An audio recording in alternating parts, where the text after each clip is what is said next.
In today's video, I'm going to teach you how to seamlessly connect your GoDaddy domain to your HostGator hosting account. This straightforward process ensures that your domain points to your HostGator resources, allowing you to get your website up and running in no time. Let's dive right in. First, you need to ensure you're logged into your GoDaddy account. If you don't have an account yet, head over to GoDaddy's website to create one. Once logged in, navigate to your domain manager. This is where you'll find all the domains you own. Take a moment to locate the specific domain you want to connect with HostGator.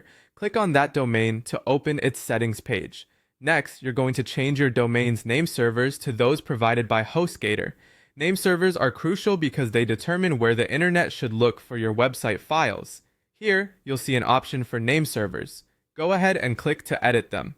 Now replace the current name servers with HostGator's ns1.hostgator.com and ns2.hostgator.com. Double check for any typos, as this can affect the connection. When everything looks good, save your changes.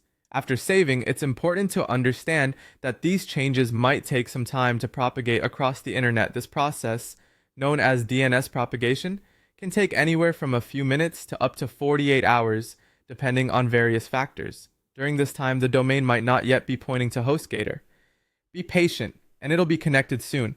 Once you've updated and saved your name server information in GoDaddy, you'll want to log into your HostGator cPanel account, which is your main control hub for managing your hosting settings.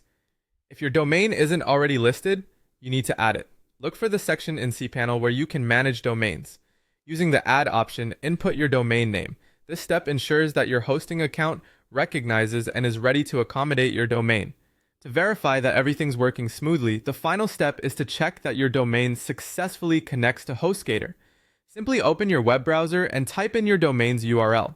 If you see your HostGator welcome page or the content of your website, congratulations! Your domain is properly connected. If not, a quick tip is to try clearing your browser's cache or testing in a different browser. Also, remember to be mindful of the DNS propagation time. And there you have it. With just a few steps, your GoDaddy domain is now pointing perfectly to your HostGator hosting account. This setup is essential for